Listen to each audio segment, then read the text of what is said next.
Hello mga kabibig, welcome back sa ating bagong YouTube channel. Ito ang pinakamaingay na YouTuber sa balat ng YouTube. Ako si Kabibig, maglabag-labag na dyan with the evidence. Naku po, si Matibag. Nako, supalpal ni Senator Pia Cayetano. Sabi ni Senator Pia Cayetano, you're under oath. At kung magsisinungaling ka, that's very bad. Hindi maganda yan. Nanood ang maraming Pilipino ngayon. Nako kabibig, napanood nyo ba kung paano sinupalpal ni Senator Pia Cayetano si NBI Director Matibag? Ako, 2 araw pa talaga si Matibag na ginawang witness mga kabibig. Ang dami ngayon ng supalpal kabibig. Grabe ang mga senador ngayon, no? Yung talagang harap-harapan sila, they have the control ang mga senador. Kasi sila ang mga huwes eh. So, huwag kang magpa-arte-arte asta-asta dyan kung sino ka, kung nasa loob ka ng Senado. Si Senator Pia Cayetano, direct to the point, yes or no, tagutin mo ako. Huwag na, no need to explain furthermore. Kasi hindi namin kailangan yung explanation mo. Kasi yung mga sinasabi namin ay kino-quote namin galing sa mga sinasabi mo, Director Matibag. Yes or no. Walang ganun si Senator Pia, grabe. Bilib na bilib ako kay Senator Pia Cayetano kahapon si Jinky Luistro. So palpal.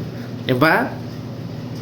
Akala kasi nila ni Jinky Luistro na Matibag na hindi sila na parang oy, prosecutor ako or witness ako ha. Pero itong si Matibag pala ay hindi nabigyan ng supina para maging witness. Voluntary daw itong ginawa ni Matibag. Wow, iba si Matibag ha. Well, sabi naman ni Director Matibag na kung anong sasabihin ko ay base sa nakalap naming impormasyon galing sa NBI, which is true naman. Yun man pwede magsalita si Matibag na gawa-gawa ng mga impormasyon. Pero grabe no, pag isang senador ay isang abogado, talaga nakikita niya lahat ng detalye. Alam niya kung anong klaseng tanong ang kanyang ibibigay at ibabato para mabuhusan ng malamig na tubig or mahubaran yung witness kung nagsisinungaling or hindi. Kaya sa mga susunod pa na witness ng prosecution, hinay-hinay lang. So kailangan mo talaga mag-study ng inyong mga sasabihin. Pero kung hindi ka naman nagsisinungaling, no need to study. Wala kang dapat ikatakot. Di ba kabibig? So, napanood nyo ba? Oh, ito yung video kabibig kung saan I don't know kung sinupalpal ba ni Senator Pia Cayetano si Matibag, but for me, parang assurance lang or confirmation lang ni Senator Pia Cayetano lahat mga sinasabi ni Matibag which is under oath at dapat ang katotohanan ang lalabas sa kanyang bibig. So watch this video. We are ready, Mr. Presiding Officer, for the witness.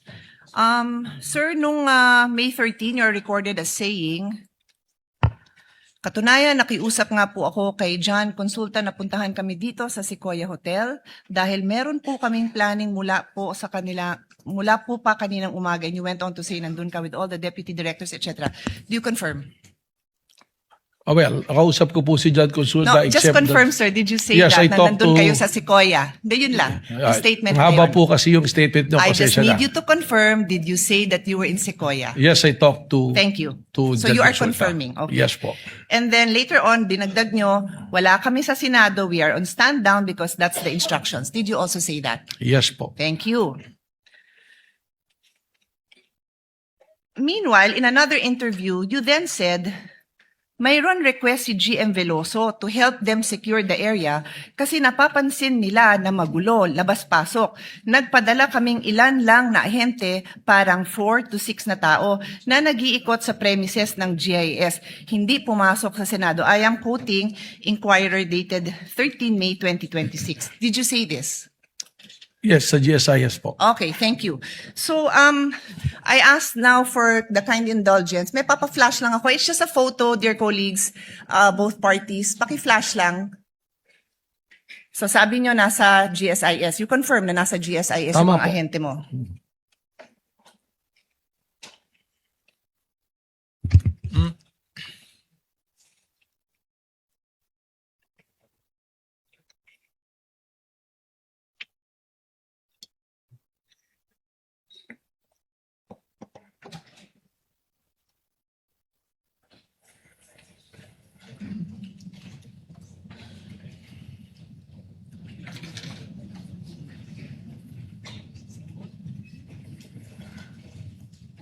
Pwede magpa-update sa technical what's going on. It's just a photo. No. Ito, I'm just showing the Senate website for the record. Senate website. Tapos po, nandito po sa right corner. Can you read it, sir? It says contact information. Can you read it? Hindi ko po Okay, mabasa. paabot ko sa page yung same thing. It is just the Senate website. Page, pakiabot. Thank you. Pakibasa lang po yung address ng Senado.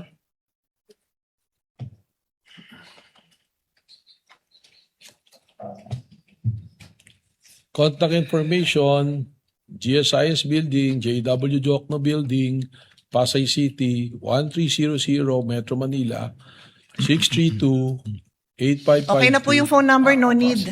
Opo. So pakiulit, ano hong building? GSIS Building. Opo, kasi nag-iisa lang naman ho ang address namin. Umuupa po kami dito sa GSIS. Iisang building lang ho po yun. And for the record, kung saan nakita yung tao mo, likod lang po yun ng office ni Senator Loren Legarda. Nasa video po yun. I will not bother everyone with that. Kung gusto nyo, presiding officer, I can, but for now, I won't. Kasama po yun sa area na inuupahan ng Senado sa GSIS. We are paying rent for the information of all. So, yan po ang gusto ko lang ma-establish.